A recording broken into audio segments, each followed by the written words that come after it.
Good morning, everyone. We are going to have a look through a unit today. I'm just going to share my screen with you.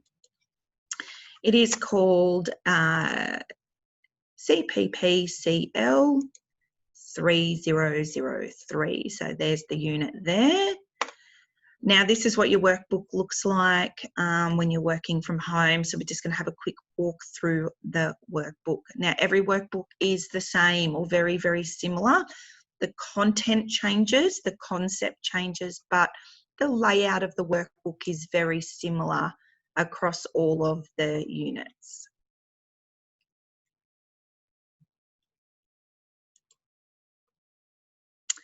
It doesn't like to share the screen, so annoying.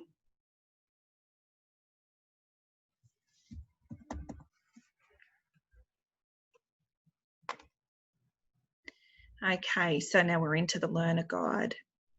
Now you'll notice that there is a contents page, okay?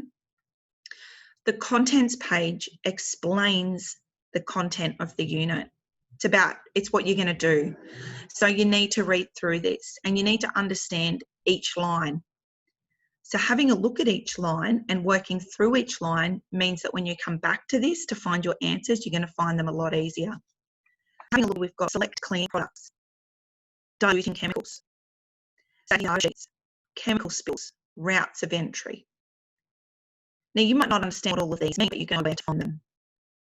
Apply safe work practices to cleaning tasks. You can see that's a whole new chapter. Now we've got 2.1, 2.2, 2.3, and so on. All right, so having a look at the content, we've got chapter 3, health and safety training, legislation, accidents, reporting those incidents and accidents, finalising tasks, through assessing and reporting. Now, what I like about that is it tells you what you're going to be.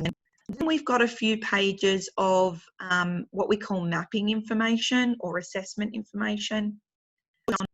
Therefore, you utilise that to refer to. Range of conditions, and that's assessment speak. And that training language, you don't necessarily need it. You could get through this unit without it. So what we have a look at now is the health and safety requirements, what this unit's going to be actually assessing you on, what equipment you're going to be using in this unit. And now we actually start in the actual evidence requirements, what you're needing to show, performance evidence and knowledge evidence. When you see this, knowledge evidence really shows that you know it. And it's knowledge. So it's in your brain. So it's usually a test or a written test.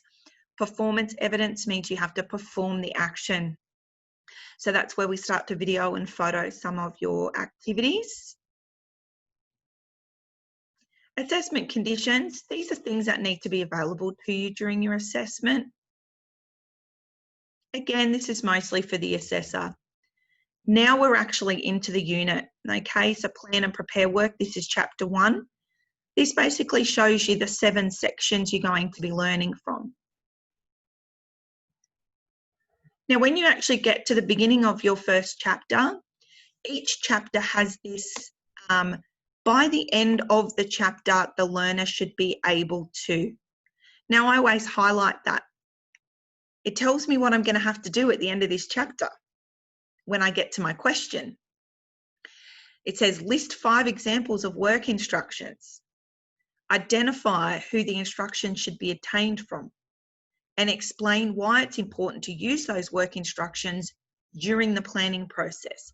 So at the beginning of the unit, it tells you what you're going to need for the end of the unit, which I think is so great because you're not flying blind. You know exactly what you're going to be asked to do at the end of this unit. And the questions will usually be very similar to that. So what you want to do while you are actually doing this unit is you want to be looking for things like this, where it says, before you start the cleaning process, you'll need to be able to get these things. Because, why? You need to follow the cleaning methods that are safe. If there's anything you are unsure about, the instructions will clarify. This is giving you your answers. So you want to highlight the key items. You want to highlight the content that gives you an understanding in the unit. Work instructions and requirements could include, they've given you 7 here, but they're only asking you to list 5. So you want to list off the 5 that make the most sense to you, that hit home with you. Now, when you get to a link like this work cover Queensland cleaning link, it is best you go and check that video out.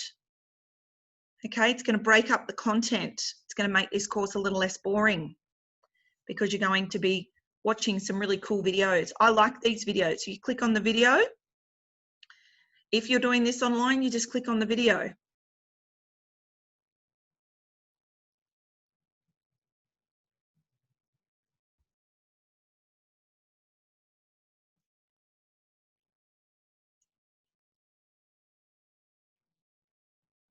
It can take some time to load.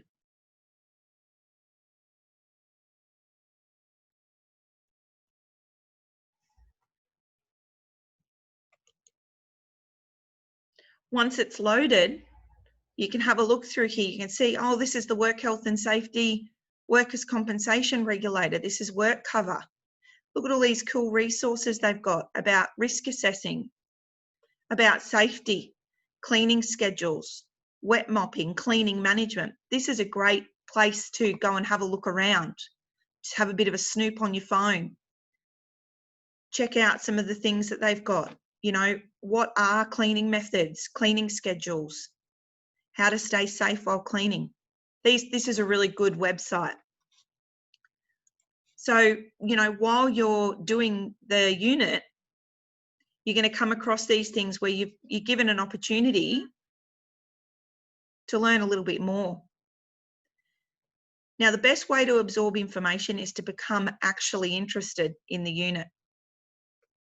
It can sound boring, so make it exciting for yourself. Decide that you're interested in it. I find safety sexy. I love this topic. I think it's fab. I love learning about safety. I love learning how to keep myself safe and learning how to keep other people safe. All right, so you're going to go through the content. You're going to read this. You're going to talk about client requirements. You're going to learn about environmental requirements. Each site should have these things. Here's another video. When you're applying work instructions, when they should be confirmed. Then it says activity A. So now what you're going to do is you're going to go to your activity book. And here's your activity book. And here's activity A. And it tells you at the top where to get the answer from. This is not in your assessment books. This is only in your activities book. And what I like about this is that it tells you where to find the answer. Tells you where to find the answer. List 5 examples of work instructions. When the assessment says list, you can copy and paste. Who should the instructions be gotten from? That can be copied and pasted. When it says explain or discuss, it wants you to take the information that you've just learned in the unit, put it into your brain and bring it out of your mouth or your hand in your own words. Now, a lot of people have trouble getting this into their own words. So this amazing app, it's absolutely amazing. It's free and it's called Speech Notes. And you basically open the app up, looks like this. You press the microphone. It's important to get work instructions from the client because it can include really useful information. If you don't get that information during the planning process, you can run into trouble later and you don't have anything to refer back to. So it's important to get it from the client in the planning process so you can refer to it later on and you've got all the information you need.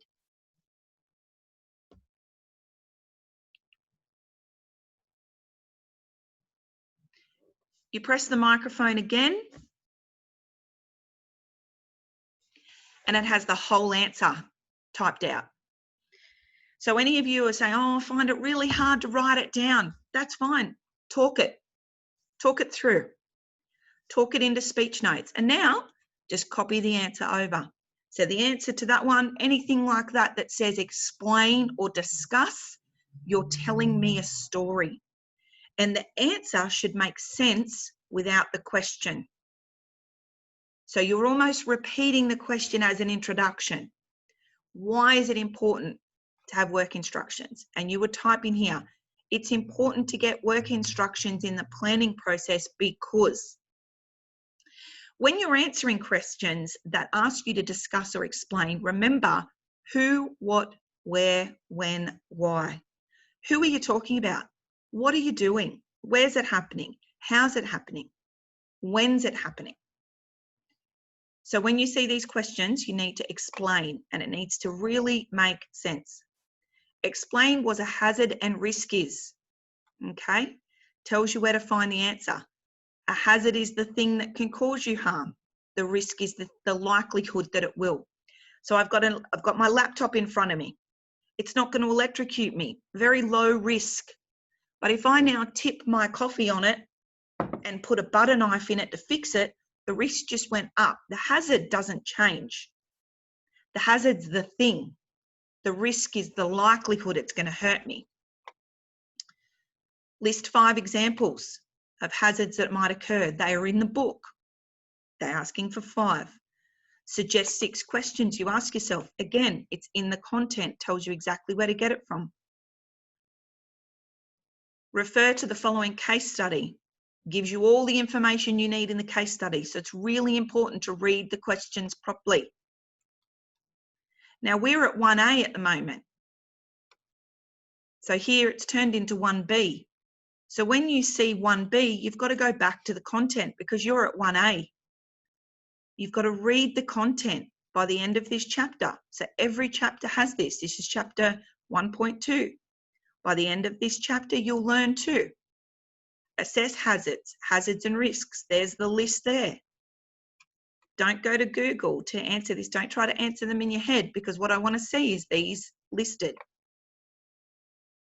Okay. How to identify workplace hazards.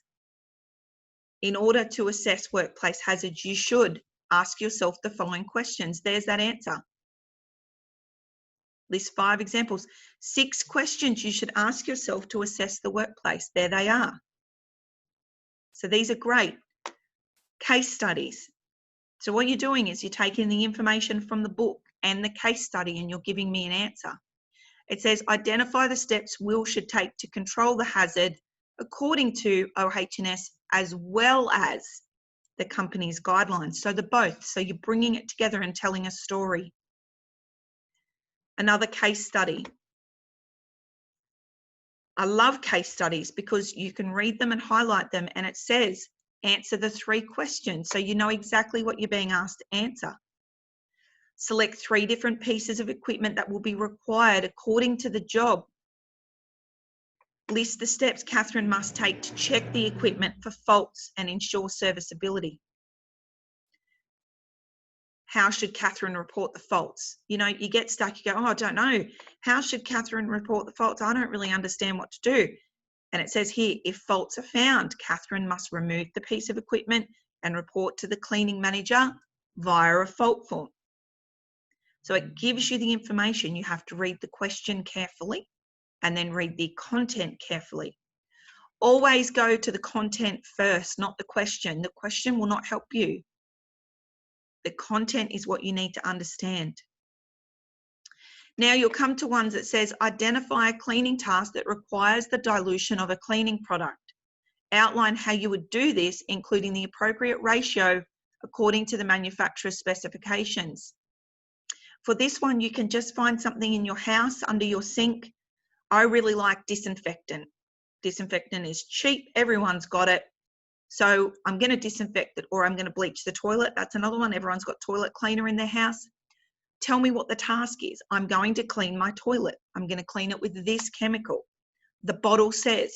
So when it says relevant manufacturer specifications, that's just what it's telling us on the bottle. The bottle tells us. So grab the bottle. You can put a photo in here if you want, but just tell me what product you used and what it said on the bottle. Now the ratio is how much chemical to how much water. Outline the ways to identify pre-existing damage. 1F. So you're going to continue through your content, reading the content, being interested in the content, and all the way to the end of the book. Now, at the end of the book, you've got this really helpful references page. Any of these sites you go and look at, you're going to get more understanding. Now, you don't need more understanding for this test. You need it for your assessment.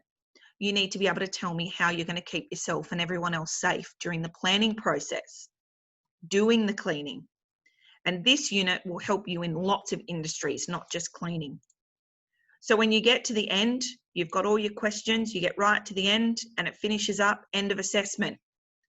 I want you to go back and I want you to make sure that your name is in here, that the date you did the assessment is in here. If you're employed and you're doing this at work, who your employer is. These are all really important items. Every unit has an activities book. This is the one for safety. I can go through a few more in class. You can also ask questions on the Facebook page. You're absolutely able to put a question on the Facebook page for another student to help you answer and work together. But this is what's covered in the classroom. So if you've missed this unit, it's a really good one to watch this video.